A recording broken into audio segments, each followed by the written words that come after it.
क्या आपने कभी सोचा है, अगर एक ईमानदार आईपीएस अफसर जिसे सिस्टम ने सीना चौड़ा करने को कहा हो, लेकिन हर कदम पर उसी सिस्टम ने पीठ में छुरा घोंपा हो, अगर वही अफसर एक दिन वर्दी उतार कर ट्रक ड्राइवर का भेस बना ले और उसी ट्रक को लेकर उस रास्ते से गुजरे जहां से हर रात इंसान नहीं, इंसानियत की तस्करी होती है? क्या होगा जब एक अफसर कानून की किताब को बंद करके सीधा दलदल में उतर जाए, सिर्फ इसलिए कि अब फाइलों से नहीं, जमीन से लड़ाई लड़नी है? इस कहानी की नायिका है आईपीएस साक्षी भाटिया। कोई सुपर हीरो नहीं, बस एक इंसान जिसकी बहन कॉलेज जाती है, जिसकी मां अब भी उसके बारे में सपना देखती है और जिसकी आंखों में सिर्फ एक आग है, इंसाफ मिलना चाहिए हर कीमत पर।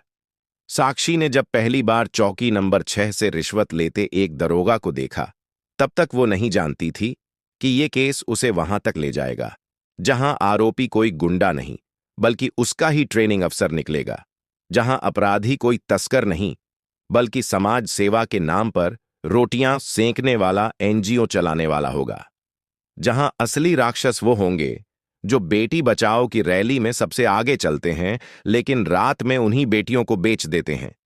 और जब साक्षी ने इनके खिलाफ सबूत इकट्ठा करना शुरू किया, तो उसके सबसे भरोसेमंद साथी ने उसकी बहन पर हमला करवाया। उसे धमकी मिली, इस बार सिर्फ बहन नहीं, तू भी मारी जाएगी। लेकिन साक्षी रुकी नहीं, वो टूटी नहीं। उसने फार्म हाउस में रेड की, मंत्री के बंगले तक घुसी और अंत में उस अफसर को भी बेनकाब कर दिया जिसे वो भगवान मानती थी। और जब उसने सब कुछ उजागर कर दिया, उसे सस्पेंड कर दिया गया। पर साक्षी ने वर्दी उतारी, लेकिन लड़ाई नहीं, क्योंकि जब सच का साथ देने वाले कम हो जाएं, तब सच्चाई खुद आवाज बन जाती है। ये सिर्फ एक कहानी नहीं, ये एक क्रांति है। रात के 1:45 बज चुके थे। हाईवे पूरी तरह वीरान था, लेकिन चौकी नंबर 6 की छोटी सी टिमटिमाती लाइट और एक अधजली बीड़ी की धीमी लौ इस बात की गवाही दे रही थी कि वहां कोई जाग रहा है। दरोगा सुरेंद्र पांडे अपने कुर्सी पर अधलेटा, खाकी टोपी को आंखों पर गिराए, एक पुराने रेडियो से आती फुसफुसाती आवाज को सुन रहा था। दूर से आती किसी ट्रक के इंजन की गूंज ने उसकी आंखों को हल्का खोल दिया। उसने जेब से बीड़ी निकाली, मुंह में दबाई और चट से माचिस जलाई। लाइट के पास बैठा एक सिपाही तुरंत सतर्क हो गया। उसे पता था कि दरोगा का मूड पल में बदल जाता है, खासकर तब जब जेबें खाली हों और रातें लंबी। ट्रक धीरे धीरे चौकी की तरफ बढ़ रहा था। उसके हेडलाइट्स ने कुछ सेकंड के लिए चौकी को पूरी तरह उजागर कर दिया, जैसे किसी मंच पर किसी अभिनेता की एंट्री हो रही हो। दरोगा ने बीड़ी को होठों से खींचा, आंखें मिचमिचाते हुए ट्रक की ओर देखा और हाथ उठाकर रुकने का इशारा किया। ट्रक धीमे से थमा और इंजन की घरघराहट शांत हो गई। दरवाजा खुला और एक लहराती चाल में उतरी एक औरत, बाल रुमाल से ढंके, साधारण कुर्ता पायजामा, लेकिन चाल में कोई डर नहीं, कोई झिझक नहीं। कहां से आ रही हो? सुरेंद्र ने आंखों को नोचते हुए पूछा। भोपाल से साहब, माल लेकर जा रही हूं जयपुर। आवाज में एक बनावटी खांसी, लेकिन लहजे में भारीपन। दरोगा ने आंखें तरेरते हुए उसे ऊपर से नीचे तक देखा। औरत होकर ट्रक चला रही हो, बड़ी बहादुरी है। अकेली नहीं हूं, अंदर दूसरा ड्राइवर भी है। उसने सिर झुकाकर ट्रक की ओर इशारा किया। सुरेंद्र ने सिपाही की ओर देखा, जिसने बिना कुछ कहे ट्रक के पीछे की ओर जाना शुरू कर दिया। लड़की ने लपक कर आगे कदम बढ़ाया और कहा, साहब, जल्दी पहुंचना है, माल समय से ना पहुंचा तो नुकसान होगा, ये लीजिए। उसने एक पुराना लिफाफा बढ़ाया। दरोगा ने लिफाफा खोला। 10 गड्डियां, गिनने की जरूरत नहीं थी, उसे अंदाजा था। अगली बार 5 मिनट पहले रुकना। मैं इधर से गुजरते ट्रक देर से रोकूं, ये मेरी शान के खिलाफ है। समझ गई साहब। उसने हल्की मुस्कान दी और ट्रक की ओर लौट गई। जैसे ही ट्रक आगे बढ़ा, अंदर बैठा विजय, असली ड्राइवर, बोला, मैडम, आपने तो बिल्कुल मर्दों की तरह बात की। मैं तो डर ही गया था कहीं पकड़ ना लें। साक्षी भाटिया ने स्टीयरिंग कसकर पकड़ा। उसकी आंखों में अब थकावट नहीं थी, बस एक ठोस संकल्प था। विजय, ये पहला दरवाजा था, अब अंदर घुस चुके हैं। अगली रात इससे बड़ी होगी। आप फिर चलेंगी क्या? विजय ने आश्चर्य से पूछा। जब तक सुरेंद्र पांडे जैसे दरोगा को वर्दी उतारकर जेल में ना डलवाऊं, चैन से नहीं बैठूंगी। साक्षी पिछले 2 महीनों से इस केस पर काम कर रही थी। भोपाल, ग्वालियर, कोटा, हर जगह से लड़कियों की गुमशुदगी की रिपोर्ट दर्ज हो रही थी। उम्र 14 से 19, स्थिति निर्धन और मिलान कोई नहीं। सबका एक ही पैटर्न था, कोई मेला, कोई शादी, कोई ऑफर और फिर अचानक गायब। फाइलें सजी हुई थीं, लेकिन ऊपर बैठे लोगों को फर्क नहीं पड़ता था। साक्षी ने इस मिशन का नाम रखा था ऑपरेशन रोशनी। उस रात जब वो लौटी, उसने अपने कमरे की सारी लाइट्स बंद कर दी, टेबल पर बैठी और पुराने फाइल्स में से एक लड़की की तस्वीर निकाली। नाम था खुशबू यादव। 16 साल, आखिरी बार शिवपुरी के पास एक ढाबे पर देखी गई थी। उसके बाद कोई पता नहीं। साक्षी ने आंखें बंद कीं और खुद को वादा किया, तेरा नाम सिर्फ कागज पर नहीं रहेगा, मैं तुझे इंसाफ दिलाकर रहूंगी। अगले दिन उसने डीआईजी से मुलाकात की। सर, चौकी नंबर 6 पर शॉर्ट कैमरा फिट किया है। दरोगा सुरेंद्र हर रात एक ट्रक से 1 लाख रुपए लेता है। शक है यह रैकेट का मुख्य गेटवे है। मैं अंदर घुस चुकी हूं, अगली चाल बड़ी होगी। डीआईजी ने उसे गंभीरता से देखा। तुम जानती हो यह ऑपरेशन तुम्हारी जान पर भी बन सकता है। सर, मैंने वो मां देखी है जो अपनी बेटी की चप्पल को गले लगाकर रो रही थी। मेरे लिए यह बस एक केस नहीं है। उस रात फिर से ट्रक उसी रास्ते पर गया। इस बार ट्रक में नकली प्लास्टिक के क्रेट्स में एक कैमरा था, जो ड्राइवर की हर बातचीत रिकॉर्ड कर रहा था।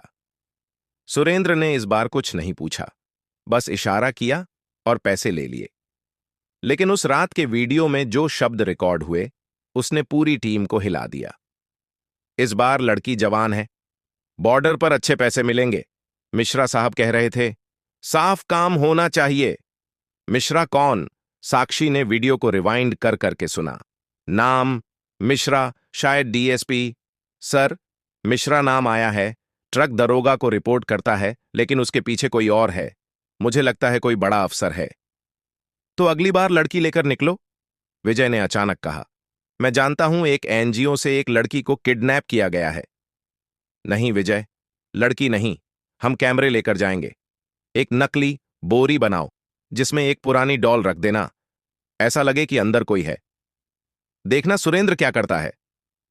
तीसरी रात को ट्रक फिर से उसी रूट पर गया और जैसा सोचा था, दरोगा ने बिना पूछे ट्रक खुलवाया, बोरी चेक की और बोला, ठीक है, इस बार मिश्रा को खुद बताऊंगा, माल अच्छा है। अब ये मिश्रा हमारा अगला टारगेट है। साक्षी ने फाइल पर एक लाल घेरे में नाम घेरा, डीएसपी आर.के. मिश्रा। लेकिन अगली सुबह एक घटना ने साक्षी को झकझोर दिया। वो अपनी गाड़ी से ऑफिस पहुंची तो शीशे पर एक लाल निशान था। किसी ने खून से लिखा था, बहुत अंदर जा रही हो मैडम, लौट आओ वरना कोई लौटाने वाला नहीं बचेगा। उसने कोई प्रतिक्रिया नहीं दी, बस शीशा साफ किया और दरवाजे पर खड़ी हो गई। अब यह लड़ाई किसी केस की नहीं रही, यह व्यक्तिगत हो गई है। उसकी आवाज धीमी थी, लेकिन उसकी आत्मा में लहराती चुप्पी गूंज रही थी। साक्षी ने जब पहली बार डीएसपी आर.के. मिश्रा का नाम सुना था, तब उसे शक था कि मामला बड़ा हो सकता है। लेकिन चौकी नंबर 6 की रात सुरेंद्र पांडे के मुंह से यह नाम निकलते ही वो शक एक दिशा बन गया। मिश्रा, वही अफसर जो हर महीने एनजीओ की मीटिंग्स में बढ़ चढ़कर औरतों की सुरक्षा की बातें करता था, वही जो बेटी बचाओ बेटी पढ़ाओ के पोस्टर पर हाथ जोड़कर खड़ा था। पर अगर यही आदमी तस्करी रैकेट की नसों में खून बनकर दौड़ रहा था, तो अब सिर्फ मछलियों को पकड़ना काफी नहीं था, जाल पूरे समंदर में डालना था। डीआईजी ने साक्षी की रिपोर्ट पढ़ते हुए सिर हिलाया। तुम सही जा रही हो, लेकिन अब हर कदम गिना तुला उठाना होगा। मिश्रा के पास पावर है और ऊपर से संरक्षण, हम सीधे उस तक नहीं पहुंच सकते। साक्षी ने कहा, तो हम उसके नीचे के लोगों से शुरू करेंगे। सुरेंद्र जैसे दरोगा बस सप्लायर हैं। मुझे चाहिए उसका सप्लाई पॉइंट, जहां लड़कियों को रखा जाता है भेजने से पहले। कोई नाम, कोई लोकेशन, सिर्फ एक क्लू मिला है, फार्म हाउस। कौन सा? नहीं पता, लेकिन चौकी नंबर 6 के करीब हाईवे से 7 किलोमीटर भीतर एक पुराना रास्ता है जो हर रात सिर्फ ट्रक लेता है। मैंने ड्रोन से उस इलाके की फुटेज निकाली है। एक जगह है जहां हर 3 दिन में एक ही ट्रक आता जाता है और हर बार नंबर प्लेट बदलती है। डीआईजी ने गहरी सांस ली। तुम्हें किसी अंदर के आदमी की जरूरत पड़ेगी। मुझे एक नाम याद है, आरिफ खान। 1 साल पहले रिश्वत के आरोप में निकाला गया था, लेकिन वो एक बार इस केस में मेरी मदद कर चुका है, जब मैं ट्रेनी थी। क्या भरोसा कर सकती हो उस पर? जब पूरा सिस्टम नकाब में हो, तब भरोसा उन्हीं पर किया जाता है जो पहले से बेनकाब हो चुके हों। साक्षी ने आरिफ को ढूंढने के लिए एक पुराना नंबर मिलाया। रिंग जाती रही, कट गया, फिर से लगाया। 5वीं बार में किसी ने फोन उठाया। हाँ बोलिए। आरिफ भाई, साक्षी बोल रही हूं। आईपीएस मैडम, एक बार फिर आपको सिस्टम के खिलाफ खड़ा होना है। एक लंबी चुप्पी, फिर धीमे से जवाब आया। कब और कहां? शाम को राजघाट वाली पुरानी चाय की दुकान पर। जब आरिफ उससे मिला तो वक्त ने उसे बदल दिया था। उसकी चाल में थकावट थी, लेकिन आंखों में अब भी वही धधकती सच्चाई थी। तुमने उस दिन मुझसे कहा था कि सच बोलने का मतलब सिर्फ नौकरी खोना नहीं होता, पहचान खोना होता है। अब समय है उस पहचान को फिर से पाने का। क्या जानना है? फार्म हाउस, ट्रक यहीं जाते हैं और वहीं से सब कुछ चलता है। आरिफ ने एक कागज निकाला। उस पर पेंसिल से बना था एक स्केच। एक पुराना बंगला, 4 दीवारी से घिरा, जिसमें एक राउंड कैमरा हर कोने में था। इसका मालिक नवीन धीमान है, एक रिटायर्ड कर्नल का बेटा। दिन में समाज सेवी बनता है, रात को सप्लायर। उसका कनेक्शन मिश्रा से है और उसकी देखरेख में ट्रकों में माल चढ़ाया जाता है। लड़कियां कहां से आती हैं? राजस्थान मध्य प्रदेश बॉर्डर के छोटे छोटे गांवों से। लालच, झूठे नौकरी के वादे या किडनैप। फिर 2 दिन फार्म हाउस में रखा जाता है और रात में बॉर्डर पार। हमें सबूत चाहिए, अंदर की वीडियो, गवाही, लड़की, कुछ भी। मुझे एक बंदा चाहिए, असल ड्राइवर, जो इन लोगों के लिए काम करता था, लेकिन जिसकी बहन भी गायब हो गई। नाम है सलीम। साक्षी ने एक टीम बनाई। कमलजीत, जो टेक्निकल सपोर्ट देखता था, विजय, जो फील्ड में साथ था, और अब आरिफ और सलीम। फार्म हाउस को अंदर से रिकॉर्ड करने के लिए उन्होंने 2 स्पाई कैमरे और एक वायरलेस ट्रांसमीटर डिजाइन किया, जो सलीम की शर्ट में छिपाया गया। सलीम को समझाया गया कैसे बात करनी है, कैसे डर को दिखाना है, लेकिन डरना नहीं है। अगर कुछ गलत हो गया तो?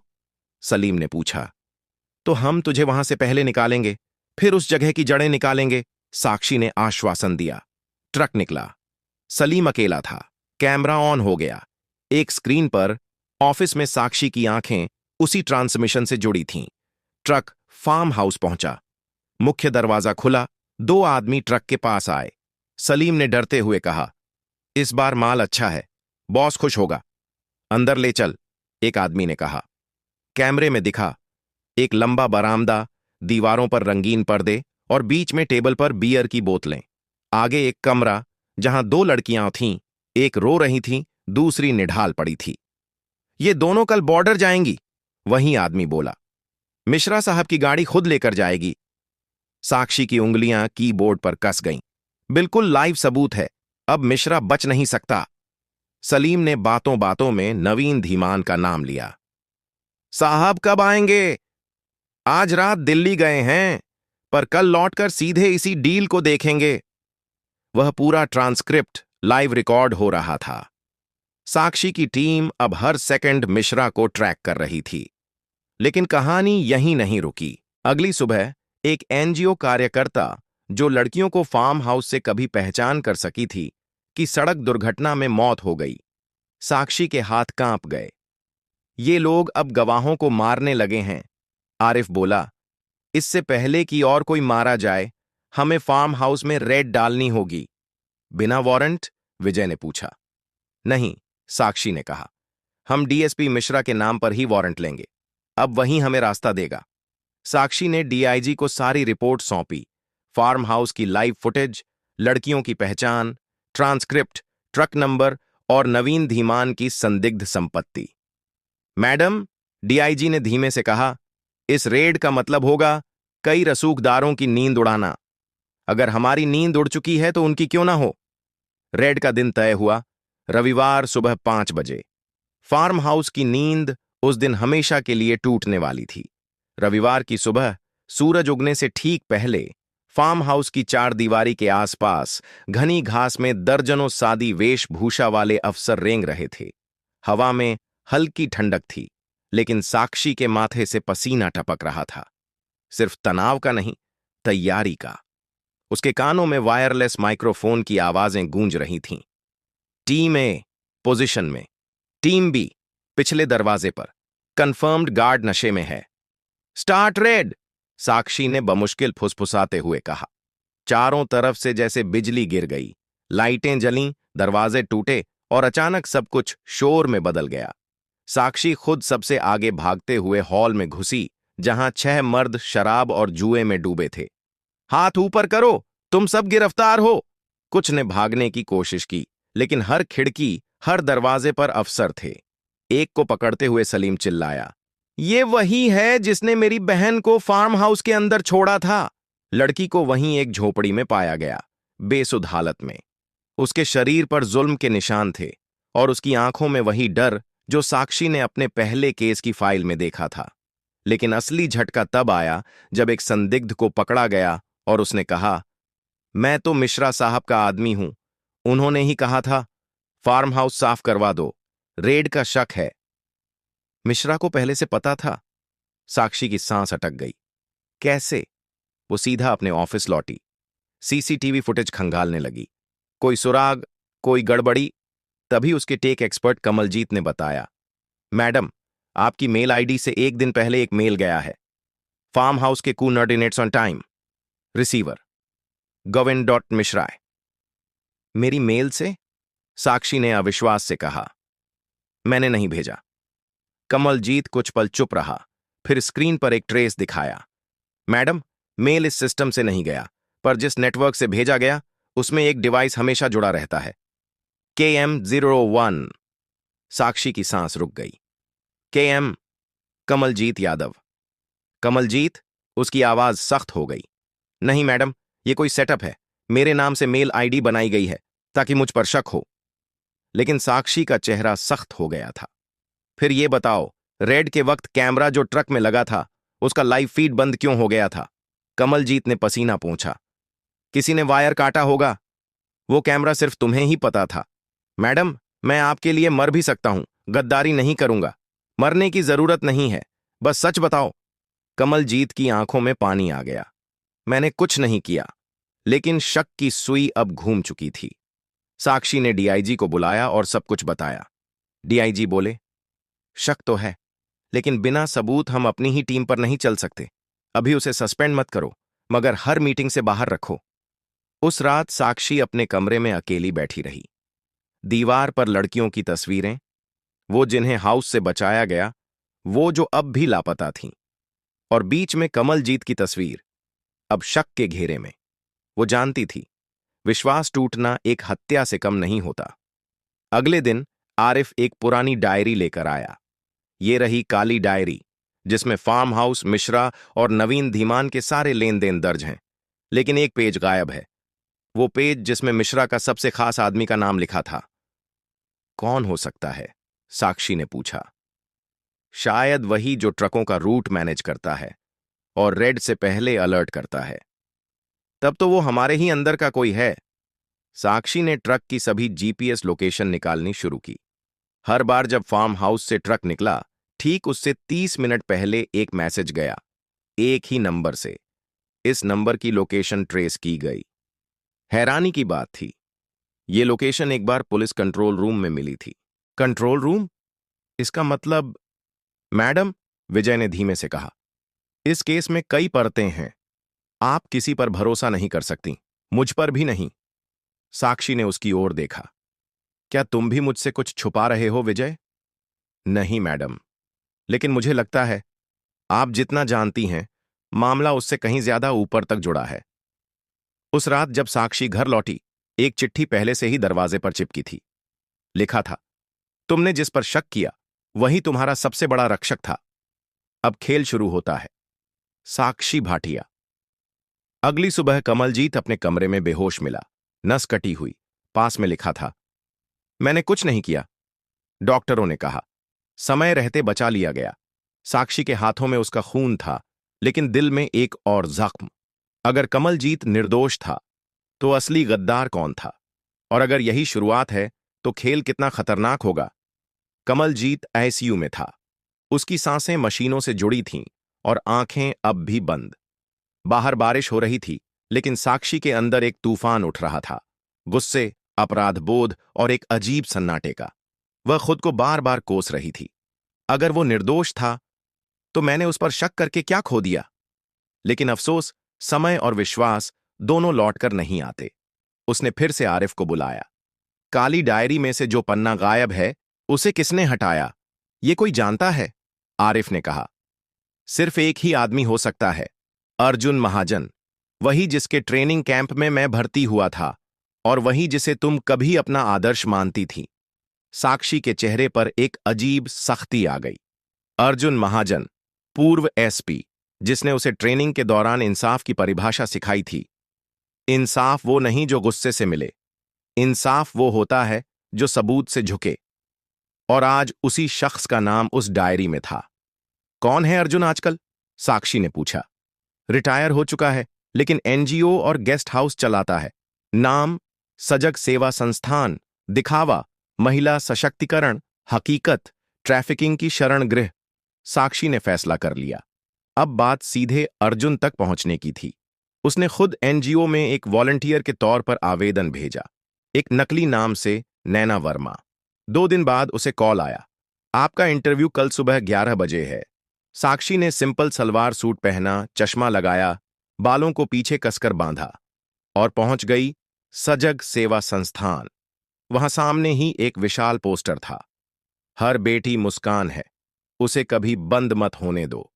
नीचे लिखा था, फाउंडर अर्जुन महाजन। साक्षी ने जब पहली बार अर्जुन को देखा तो उसे यकीन नहीं हुआ। वही आत्मविश्वास, वही मुस्कुराहट, वही आवाज। लेकिन अब हर शब्द नकली लगा। तो आप हमारे साथ क्यों जुड़ना चाहती हैं? अर्जुन ने पूछा। मैं ऐसी लड़कियों की मदद करना चाहती हूं जिन्हें समाज ने छोड़ दिया हो। उसकी आवाज धीमी थी, लेकिन नजरें सीधी। अच्छा है, वैसे हम खुद एक ट्रांजिट सेंटर भी चलाते हैं, जहां बचाई गई लड़कियों को कुछ दिन रखा जाता है। अगर आप चाहें, वहां से शुरू कर सकती हैं। बिल्कुल। अगले दिन साक्षी उस ट्रांजिट सेंटर पहुंची। जगह एक बड़े गेस्ट हाउस के पीछे थी। बाहर से सामान्य, लेकिन अंदर से एकदम अलग। लड़कियां चुप, आंखें झुकी हुईं, और हर कोने पर कैमरे। वो जानती थी, ये कोई मदद का स्थान नहीं, ये एक वॉरहाउस है। एक लड़की, नाम रीमा, धीरे से उसके पास आई। आप नई हो? उसने पूछा। हाँ। तुम कब से यहां हो? 3 हफ्ते। मेरे भाई को बोले थे कि मैं एनजीओ में नौकरी करूंगी। फिर कुछ लोगों ने मेरी मम्मी को पैसे दिए और मैं यहां लाई गई। तुम्हें कहीं भेजा गया? नहीं, लेकिन अगले हफ्ते बोला है कि ट्रक आएगा। बॉर्डर पार जाना है। साक्षी की रूह कांप गई। उसने रीमा से कहा, अगर तुम्हें एक मौका दूं भागने का, तो भागोगी? रीमा की आंखों में उम्मीद जगी। पहली बार। उस रात साक्षी ने डीआईजी को फोन किया। अर्जुन महाजन असली सफेद पोश है। सारी ट्रैफिकिंग यहीं से शुरू होती है। ट्रांजिट सेंटर की लड़कियां वही हैं जो बाद में फार्म हाउस भेजी जाती हैं। सबूत? रीमा की गवाही और सीसीटीवी फुटेज मैं कल खुद लूंगी। डीआईजी बोले। अगर यह सही निकला तो यह केस पूरे सिस्टम की जड़ें हिला देगा। लेकिन अर्जुन तक पहुंचना सीधा नहीं। उसके पीछे बड़े लोग हैं। मुझे परवाह नहीं। जिस दिन मैंने ये वर्दी पहनी थी, उस दिन ये भी तय कर लिया था कि अगर इंसाफ के लिए किसी अपने को गिराना पड़े तो पीछे नहीं हटूंगी। अगली सुबह साक्षी ट्रांजिट सेंटर पहुंची और रीमा को एक चुपचाप हैंड कैम दे दिया। इसे कमरे में छुपाकर ऑन कर देना, किसी को बताना नहीं। उसी दिन दोपहर में अर्जुन सेंटर आया। उसके साथ 2 और आदमी थे, एक एनआरआई, दूसरा दलाल।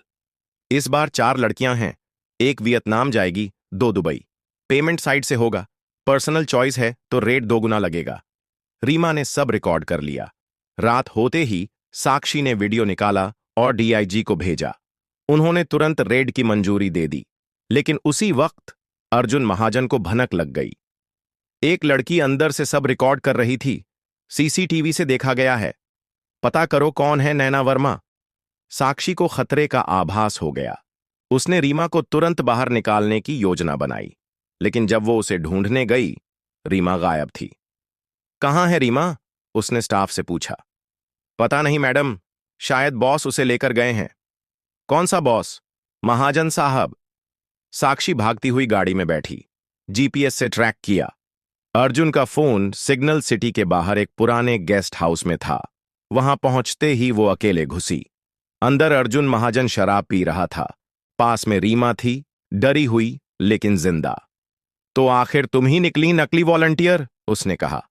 और तुम वो निकले जो एक ट्रेनर के नाम पर दरिंदा था। साक्षी, तुम नहीं जानती इस सिस्टम को। सब बिक चुका है। तुम सोचती हो तुम्हारा सच्चाई वाला जुनून इस दलदल को साफ कर देगा? अगर मेरा जुनून एक भी लड़की को आजाद कर सके तो हां, मैं यही सोचती हूं। मैं तुम्हें मिटा दूंगा। कोशिश कर लो। साक्षी ने अपनी जेब से पेन निकालकर वीडियो प्ले किया, वही जिसमें अर्जुन मिश्रा और बाकी लोग रेट तय कर रहे थे। तुम्हें लगता है ये वीडियो तुम्हें बचाएगा? नहीं, ये तुम्हें गिराएगा। पुलिस की टीम पहले से ही बाहर खड़ी थी, लाइव ट्रांसमिशन के जरिए। अब तुम्हारे पास सिर्फ दो रास्ते हैं, कोर्ट या कस्टडी, साक्षी बोली। अर्जुन महाजन को गिरफ्तार कर लिया गया। साक्षी बाहर आई, रीमा को गले लगाया। अब तुम आजाद हो। लेकिन अंदर कुछ टूट चुका था। उसका आदर्श, उसका भरोसा, उसका शिक्षक। उस रात उसने अपनी डायरी में लिखा, मैंने आज वो गिराया जिसे मैंने कभी मंदिर में बैठाया था। शायद ये ही इंसाफ की पहली कीमत होती है, अपने भ्रम को तोड़ना। सुबह के 4 बज चुके थे। साक्षी की आंखों में रात भर की जागी हुई बेचैनी और गुस्से की लालिमा थी। अर्जुन महाजन की गिरफ्तारी से शहर में भूचाल आ चुका था। मीडिया चैनलों पर एक ही हेडलाइन घूम रही थी, महिला सशक्तिकरण के नाम पर तस्करी, एसपी अर्जुन महाजन गिरफ्तार। लेकिन साक्षी को चैन नहीं मिला था। वो जानती थी अर्जुन बस एक मोहरा था। असली खिलाड़ी अब भी पर्दे के पीछे बैठा था, और वही खिलाड़ी अगली चाल चल चुका था। फोन की घंटी बजी। मैडम, आपकी बहन नेहा को कॉलेज के बाहर से किसी ने घसीटने की कोशिश की है। गार्ड्स ने बीच में दखल दिया, पर हमले की मंशा साफ थी। साक्षी की सांसें रुक गईं। नेहा ठीक है? हां, लेकिन डर गई है। हम उसे अब आपके ऑफिस ला रहे हैं। साक्षी ने फोन रख दिया और खिड़की से बाहर देखते हुए खुद से कहा, अब ये लड़ाई सिर्फ कानून की नहीं रही, अब ये मेरी बहन के आंसू की कीमत भी मांगती है। नेहा जब ऑफिस पहुंची, साक्षी ने उसे गले लगाया।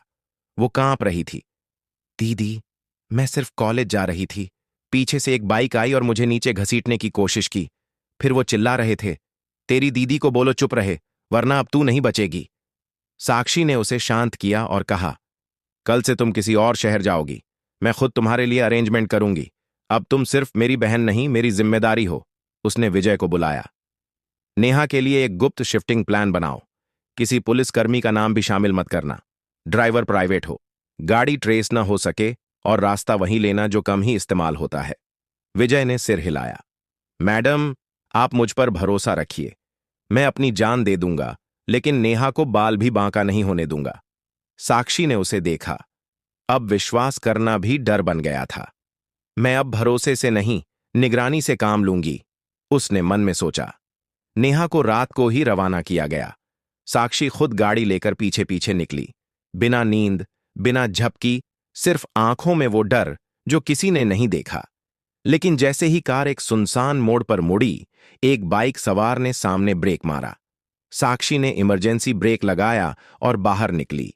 कौन है? बाइक सवार भागने की कोशिश करने लगा, लेकिन साक्षी ने उसे जमीन पर गिरा दिया।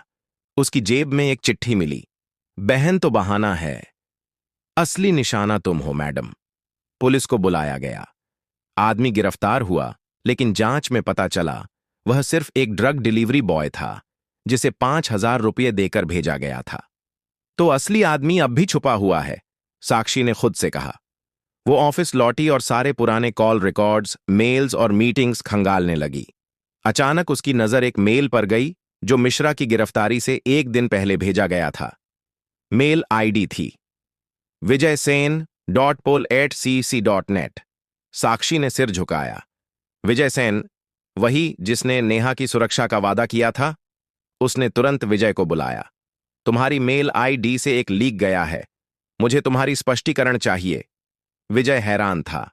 मैडम, मेरा कोई मेल नहीं गया, कोई मेरे नाम से। सबूत मेरे पास है। तुम्हारी आईडी, तुम्हारा सिस्टम, तुम्हारा एक्सेस। अब तुम्हारी हर गतिविधि मॉनिटर होगी। तुम्हें अभी सस्पेंड नहीं कर रही, लेकिन हर मीटिंग से बाहर रहोगे। विजय चुपचाप चला गया। लेकिन साक्षी के भीतर एक और रिश्ता दरक चुका था। उस रात अकेले बैठकर उसने अपनी मां की डायरी खोली। वही डायरी जो उसने बचपन में संभाल कर रखी थी। एक पन्ने पर लिखा था, जो सच का रास्ता चुनता है, उसकी परीक्षा सबसे कठिन होती है। मां, अब तुम्हारी बेटी युद्ध में है, उसने फुसफुसाकर कहा। अगली सुबह सीबीआई का कॉल आया। आपका अर्जुन महाजन और मिश्रा के खिलाफ भेजा गया सबूत हमारे पास है। आप चाहें तो मिश्रा को भी गिरफ्तार कर सकती हैं। मैं इसी जवाब का इंतजार कर रही थी, साक्षी ने जवाब दिया। मिश्रा को पकड़ने के लिए साक्षी ने एक प्लान बनाया। इस बार सिर्फ 3 गाड़ियों का काफिला होगा। मीडिया को कोई जानकारी नहीं, और गिरफ्तारी वारंट व्यक्तिगत तौर पर ले जाया जाएगा। साक्षी खुद मिश्रा के बंगले पर पहुंची। गार्ड ने रोकने की कोशिश की, लेकिन उसने आई कार्ड दिखाया। स्पेशल रेड है। मिश्रा ड्राइंग रूम में बैठा था, हाथ में शराब का गिलास, मुस्कुराता हुआ। तो तुमने वही किया जिसका मुझे डर था, और तुमने वही किया जिसकी मुझे उम्मीद थी। तुम एक औरत हो, वर्दी पहन ली तो देवी बन गई। नहीं, मैं आईना हूं, तुम्हारा असली चेहरा दिखाने आई हूं। साक्षी ने इशारा किया। सिपाहियों ने उसे हथकड़ी पहनाई। तुम्हें अफसोस होगा, मिश्रा ने कहा। इंसाफ के रास्ते पर अफसोस नहीं होता मिश्रा, सिर्फ मुकम्मल सुकून होता है। बाहर जब मिश्रा को पुलिस की गाड़ी में बिठाया जा रहा था, मीडिया वालों ने कैमरे चमका दिए। लेकिन मिश्रा की आंखों में उस दिन रोशनी नहीं, एक बुझी हुई राख थी। साक्षी को लगा, ये जीत है। लेकिन तभी उसका फोन बजा। एक अज्ञात नंबर। बहुत चल ली बहादुरी, अब गेम उल्टा चलेगा। इस बार तुम्हारी बहन नहीं, तुम भी मिटा दी जाओगी। फोन कट गया। उसके हाथ कांपने लगे, लेकिन उसकी आंखों में अब डर नहीं था। अब वो सिर्फ अफसर नहीं, एक बहन, एक इंसान, और इस सिस्टम की सबसे खतरनाक दुश्मन बन चुकी थी। साक्षी ने फोन बंद किया और कुछ देर तक बिल्कुल निःशब्द बैठी रही। वो धमकी, वो आवाज, कोई अजनबी नहीं थी। वो किसी ऐसे की थी जो उसे बहुत अच्छे से जानता था। उसकी बहन का नाम, उसकी आदतें, उसका हर एक कदम। इसका मतलब यह था कि दुश्मन अब बाहर नहीं, उसके बेहद करीब है। इतना करीब कि हर पल उसे देख रहा है, उसे ट्रैक कर रहा है। उसी शाम साक्षी ने अपने केबिन में बैठकर ऑफिस का सीसीटीवी सर्विलांस मंगवाया। उसने पिछली 2 हफ्तों की मीटिंग्स, मेल्स और इंटरनल चैट्स को स्कैन करना शुरू किया। उस हर गतिविधि को देखा जिसमें विजय, मिश्रा और बाकी टीम शामिल रहे थे। एक मेल फिर से उसकी नजर में अटका, वही जो मिश्रा की गिरफ्तारी से पहले लीक हुआ था। vijaysen.paul@sec.net। मेल भेजने वाला। साक्षी ने तुरंत आईटी सेल को कॉल किया। इस मेल आईडी की रूट आईपी ट्रैक करो। एक्सेस कहां से हुआ था? मैडम, 1 घंटे बाद रिपोर्ट आई। ये मेल आपके ही ऑफिस के इंटरनल नेटवर्क से भेजा गया है, और लॉगिन डिवाइस का नाम था VS3। VS3 यानी विजय सेन की वर्कस्टेशन आईडी। साक्षी के हाथ थरथरा उठे। उसने विजय को बुलाया। ये क्या है? उसने प्रिंटआउट उसके सामने फेंका। विजय का चेहरा फक पड़ गया। मैडम, ये मुझे फंसाया जा रहा है। मैंने कुछ नहीं किया। एक बार पहले भी ऐसा कहा था तुमने, जब नेहा पर हमला हुआ। और अब ये? सच बोलो विजय, आखिरी मौका है। विजय चुप रहा, फिर बोला, मैडम, मैं मिश्रा का आदमी नहीं हूं। लेकिन लेकिन लेकिन मैं उन लोगों के नीचे काम करता था जो मिश्रा से भी ऊपर हैं। मैं चाहता था कि अंदर रहकर आपकी मदद कर सकूं, लेकिन अब सब कुछ उलझ चुका है। तुम्हारा मतलब क्या है? मैडम, यह पूरा नेटवर्क सिर्फ मिश्रा तक सीमित नहीं है। इसके पीछे एनजीओ, ट्रस्ट, मंदिर ट्रस्ट, एनआरआई फंडिंग, सब कुछ जुड़ा है। एक नाम है ऑपरेशन त्रिनेत्र। यह सिर्फ तस्करी नहीं, पैसे और सत्ता का एक पूरा खेल है। और उसका मास्टरमाइंड कौन है? विजय ने गहरी सांस ली। एक नाम है, एसपी राजीव मल्होत्रा। साक्षी का चेहरा सुन्न पड़ गया। राजीव मल्होत्रा? उसकी आवाज कांप गई। हाँ मैडम, वही जिन्होंने आपको ट्रेनी के रूप में गाइड किया था। उस पल साक्षी की यादें पीछे दौड़ने लगीं। ट्रेनिंग के दिन, जब राजीव सर ने उसे सिखाया था कि आईपीएस सिर्फ कानून नहीं, आत्मा से भी जुड़ता है। जब समाज चुप हो तो आईपीएस बोलता है। और वही शख्स, इस खेल का सबसे बड़ा मोहरा। साक्षी ने खुद को मजबूत किया। तुम्हारे पास सबूत हैं? नहीं, लेकिन मैं तुम्हें उस आदमी से मिला सकता हूं जो पहले उसका क्लोज था। नाम है रंजीत ठाकुर। पहले सीआईडी में था, अब शराब में डूबा रहता है। लेकिन अगर तुम उसे मनाओ तो वो सब कुछ बताएगा। अगले दिन साक्षी विजय के साथ एक पुराने मोहल्ले में पहुंची, जहां दरारों से भरी दीवारों के बीच एक टूटी हुई खाट पर बैठा था रंजीत ठाकुर। आपको नहीं पता मैडम, राजीव मल्होत्रा अकेला नहीं है। वह तो केवल एक चोर दरवाजा है। ऊपर नाम है जिनके खिलाफ बोलने की हिम्मत किसी में नहीं। मुझे सिर्फ उसका नाम चाहिए जो इस ऑपरेशन त्रिनेत्र को चला रहा है। उसका नाम नहीं मिलता मैडम, लेकिन पहचान है। वह हर महीने के पहले शनिवार को एक मंदिर ट्रस्ट की मीटिंग में आता है। नाम है सत्य सेवा धाम। साक्षी ने उस ट्रस्ट की जांच शुरू करवाई। वहीं से फंडिंग, वहीं से एनजीओ को पैसा, और वहीं से नकली दस्तावेज बनवाकर लड़कियों को बाहर भेजा जाता था। उसे 11 जगहों के लिंक मिले, जिनमें मंदिर trust, guest house, NGO, hotels और विदेश भेजने वाली ट्रेवल एजेंसियां शामिल थीं। हर जगह पर एक ही कोड नाम इस्तेमाल होता था, TTX9। उसने अपनी पूरी टीम को अलर्ट किया। विशेष जांच टीम बनाई गई। हर अफसर सादे कपड़ों में, हर दस्तावेज बिना नाम के, हर मीटिंग बिना कॉल के। 11 जगहों पर एक साथ रेड पड़ी। 3 मंदिर ट्रस्ट बंद मिले, लेकिन अंदर मिले नकली पासपोर्ट्स, आधार कार्ड्स, मेडिकल सर्टिफिकेट्स और एक ब्लैक फोल्डर जिसमें 63 लड़कियों की तस्वीरें थीं, जिनमें से 28 अब तक लापता थीं। साक्षी की आंखों में पानी आ गया। ये इंसान नहीं है, ये सौदागर हैं। और अब मैं नहीं रुकूंगी। अगले ही दिन एक प्रेस कॉन्फ्रेंस बुलाई गई। साक्षी मंच पर खड़ी थी। आप सबके सामने मैं सिर्फ एक बात कहना चाहती हूं। ये केस अब तस्करी का नहीं, ये उस विश्वास का है जो आपने हम पर किया था। और मैं वादा करती हूं, चाहे कीमत कुछ भी हो, ये सिस्टम अब बचेगा नहीं। पूरे राज्य में हलचल मच गई। मुख्यमंत्री ने खुद डीआईजी से पूछा, क्या साक्षी की बातों में सच्चाई है? डीआईजी ने जवाब दिया, सर, अब कोई शक नहीं रहा। मुख्यमंत्री ने कहा, फिर अगले कदम से पहले सावधान रहो, क्योंकि अगला नाम बहुत ऊपर का हो सकता है। पूरा राज्य सन्न था। मुख्यमंत्री की रात की नींद उड़ चुकी थी। मंत्रियों के फोन बंद होने लगे थे। पुलिस मुख्यालय के भीतर भी एक असहज खामोशी पसरी हुई थी। साक्षी भाटिया, एक आईपीएस अफसर, एक बहन, एक इंसान, अब किसी नाम की मोहताज नहीं थी। वो एक आंदोलन बन चुकी थी। उसकी हर रेड अब लोगों को सुकून देती थी, लेकिन सत्ता को कंपी।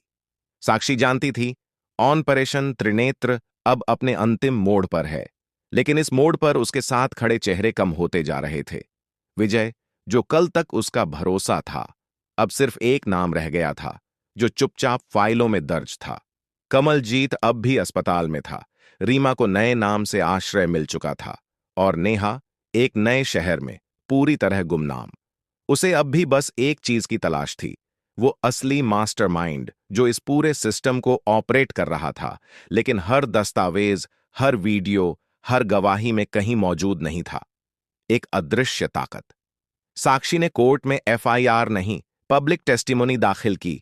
उन सभी लड़कियों की वीडियो गवाही जो फार्म हाउस, एनजीओ, ट्रस्ट या मंदिर से छुड़ाई गई थीं। हर लड़की ने कैमरे के सामने अपनी कहानी कही। किसने बेचा, कहां भेजा गया, कैसे बचाया गया। एक लड़की, रागिनी, कैमरे के सामने फूट फूट कर रोई। उन्होंने मुझे बोला, तुझे विदेश में काम मिलेगा, लेकिन पहले मेरी जुबान काट दी ताकि मैं कुछ बोल ना सकूं। कोर्ट में ये वीडियो सुनते वक्त साक्षी के होंठ भींचे हुए थे और हाथ की नसें फूली हुई। कोर्ट में अभियोजक ने सबूतों का ढेर लगा दिया। 63 पीड़िताएं, 117 दस्तावेज, 11 रेड्स और 7 गिरफ्तार अफसर। अंत में जज ने पूछा, क्या अभियोजन के पास अंतिम कथन है? साक्षी खुद खड़ी हुई।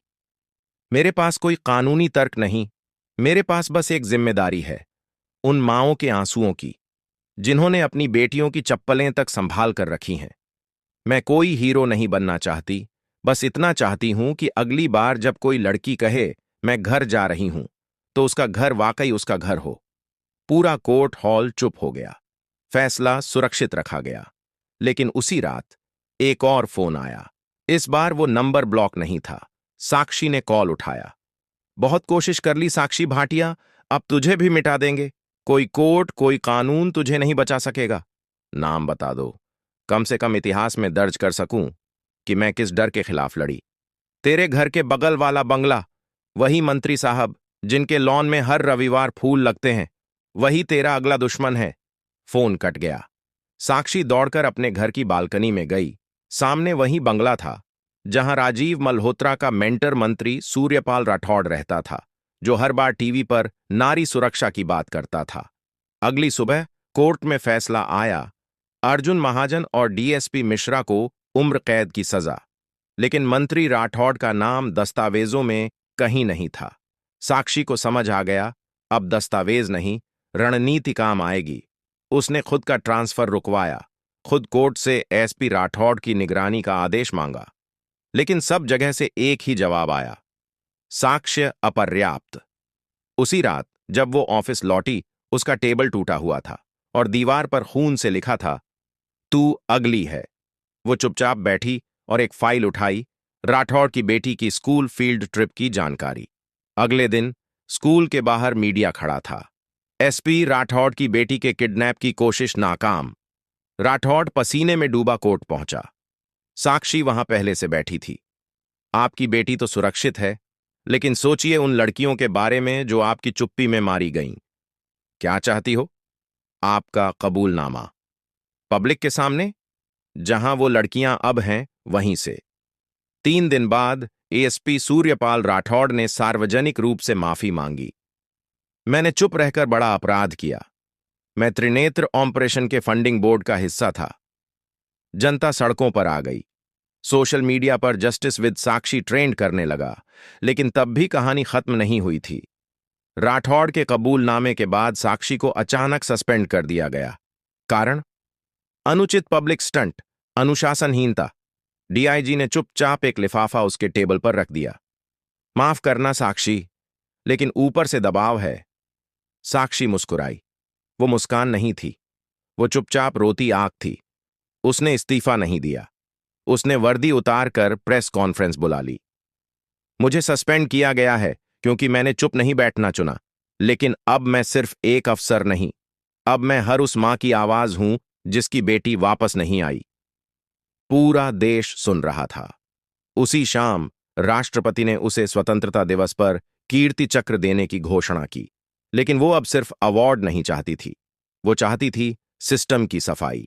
उसने एनजीओ खोला, निरंतर। 3 साल में 240 लड़कियां बचाई गईं। एक दिन नेहा, जो अब लॉयर बन चुकी थी, साक्षी के पास आई और कहा, दीदी, तुमने सच में जीत ली ये लड़ाई। साक्षी ने सिर हिलाया। नहीं नेहा, ये लड़ाई अभी बाकी है, लेकिन अब डर पीछे है और आवाज आ